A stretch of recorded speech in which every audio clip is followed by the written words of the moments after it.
आप सभी को विज्ञावाणी परिवार की ओर से शिवराज काशलीवाल गुवाहाटी का सादर जय जिनेन्द्र एवं पर्युषण महापर्व की हार्दिक हार्दिक शुभकामनाएं। परम पूज्य भारत गौरव वर्णीय 105 विद्याश्री माता जी के आशीर्वाद से चल रही है एक शानदार प्रतियोगिता। इस प्रतियोगिता के चलते विज्ञावाणी यूट्यूब चैनल पर आपसे हर रोज एक स्टोरी दिखाई जाएगी। इस स्टोरी के आधार पर आपको सभी 10 प्रश्नों के उत्तर पूछे जाएंगे। इन प्रश्नों के जवाब आपको विज्ञा दर्शन ऐप पर देने होंगे। आज की प्रतियोगिता का शीर्षक है अखंड ब्रह्मचर्य की महिमा। तो इंतजार किस बात का, उठाइए अपना मोबाइल और विज्ञा दर्शन ऐप पर सही जवाब दीजिए और पाइए शानदार पुरस्कार और एवं शांतना पुरस्कार। सादर जय जिनेन्द्र। धर्मनगरी उज्जैनी की बात है। दशलक्षण महापर्व के पावन अवसर पर श्री गुरु उत्तम ब्रह्मचर्य पर उपदेश दे रहे हैं। आइए सुनते हैं। संसार में एक निज शुद्धात्म द्रव्य ही सार है। संसार की ओर देखने से कभी संसार का त्याग नहीं होगा। 5 इंद्रियों के विषयों में रमना अर्थात संसार का बढ़ना।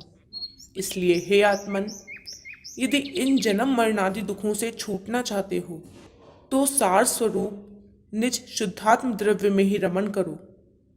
पर द्रव्यों की वांछा छोड़ो। नवबाण सहित शील धर्म का पालन करो। मुनिराज का ब्रह्मचर्य पर बहुत ही मार्मिक व्याख्यान चल ही रहा था कि एक विजय नामक कुमार को ब्रह्मचर्य व्रत पालन करने के अद्भुत भाव जागृत हुए और वह मुनियों की साक्षी में शुक्ल पक्ष में ब्रह्मचर्य व्रत पालन करने का नियम लेते हैं।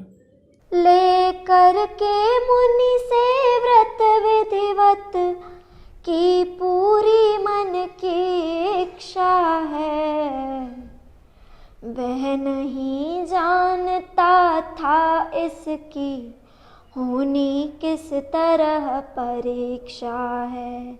कुछ समय बाद संयोग भयानक कैसा योग मिलाता है। जब नगर सेठ धनराज सुता से वह संबंध रचाता है। कुछ समय पश्चात विजय कुमार का विवाह नगर के सेठ धनराज के पुत्री विजया के साथ हो जाता है। विवाह की पहली रात थी। विजया कमरे में सज धज कर बैठी थी कि इतने में विजय सेठ आते हैं और कहते हैं, हे प्रिय, अपना आगे का जीवन व्यतीत करने से पहले मैं तुमसे कुछ कहना चाहता हूँ। विवाह के पूर्व एक मुनिराज का संग हमारे नगर में पधारा था। मुनियों की साक्षी में और उस अद्भुत ब्रह्मचर्य के वातावरण में मैंने शुक्ल पक्ष में ब्रह्मचर्य से रहूँगा ऐसा नियम लिया था।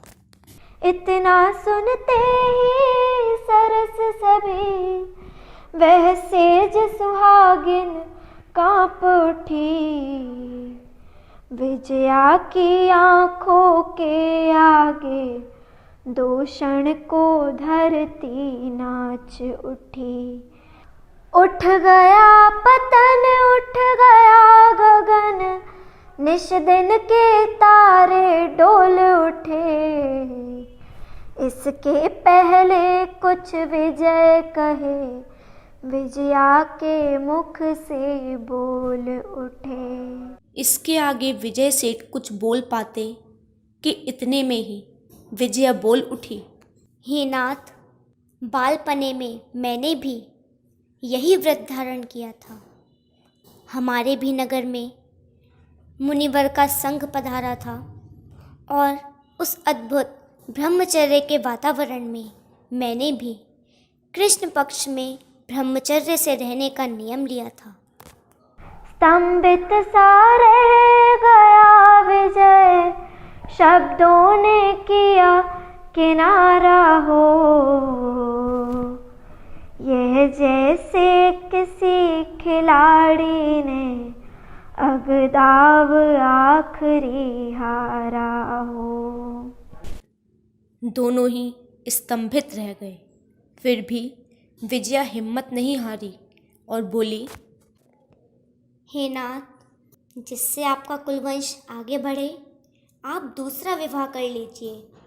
मैं दासी बनकर ब्रह्मचर्य से अपना पूरा जीवन यापन कर लूँगी। बस और मत कहो, ऐसे वचनों से मुझे लज्जित मत करो। यदि लाख जन्म भी पालूं तो तुम जैसी प्रिया नहीं मिलेगी। यह तो बड़े ही पुण्य के उदय से ऐसा शुभ अवसर आया है। हम आजीवन ब्रह्मचर्य का पालन कर सकते हैं। आज से तुम मेरी बहन समान हो। हम दोनों अपना पूरा जीवन ब्रह्मचर्य से व्यतीत करेंगे। और इसी के साथ वह दोनों अपना पूर्ण जीवन ब्रह्मचर्य से रहने का निर्णय लेते हैं। इसी के साथ वह एक निर्णय और लेते हैं कि वह अपनी यह बात गुप्त रखेंगे और जिस दिन यह बात सब में प्रकट हो जाएगी, उस दिन वह दोनों दिगंबरी जिंदीक्षा धारण कर लेंगे। वह होगी निश कितनी पावन, उसने क्या पुण्य किया होगा, जिसके आंचल में नव दंपति ने यह संकल्प किया होगा। उसी नगर में एक धर्मनिष्ठ जिंदास नामक सेठ रहते थे। एक दिन उनकी नवविवाहित पुत्र वधू से पानी छानते हुए बिलछानी गिर गई और उनके घर का चंदोवा काला पड़ गया। सेठ जी बहुत चिंतित हुए और नगर में पधारे मुनिराज से प्रायश्चित हेतु उनके पास पहुँचे। सेठ का पूरा वृतांत सुनने के बाद प्रायश्चित देते हुए मुनिराज कहते हैं, हे सेठ, यदि तुम असिधारा व्रत को, ब्रह्मचर्य व्रत को अखंड पालन करने वाले दंपति को भोजन कराओ, तब तुम्हारा प्रायश्चित पूर्ण होगा। तब देश विदेश के दंपति भोजन के लिए सेठ जी के यहाँ पधारते हैं, परंतु उनके चौके का चंदोवा श्वेत नहीं होता। सेठ जी बहुत चिंता में पड़ जाते हैं। तब एक दिन विजय सेठ और विजया सेठानी भोजन के लिए पधारते हैं और उनके भोजन करते ही चंदोवा श्वेत हो जाता है। और इसी घटना के साथ उनके ब्रह्मचर्य की बात अब चारों ओर लोगों में पता चल जाती है।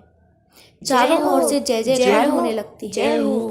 और तभी वह दोनों अपने व्रत के अनुसार दिगंबरी दीक्षा धारण कर लेते हैं। छहो द्रव्य है बाल ब्रह्मचारी, परिणति मात्र अपावन है। ब्रह्म रूप को लखते ही परिणति हो जावे पावन है। यह श्रमण संस्कृति का प्रभाव जो संयम के पुष्प खिलते हैं, अब भी भारत में यत्र तत्र इस तरह उदाहरण मिलते हैं। अब भी भारत में यत्र तत्र इस तरह उदाहरण मिलते हैं। विश्वास नहीं होगा शायद ऐसा भी कभी हुआ होगा, जिसने नव दंपति बनकर भी मधुरस को नहीं चखा होगा। पर इसमें क्या अचरज करना, यह महावीर का भारत है, सदियों से बहती रही यहाँ आध्यात्मवाद की आरत है, सदियों से बहती रही यहाँ आध्यात्मवाद की आरत है।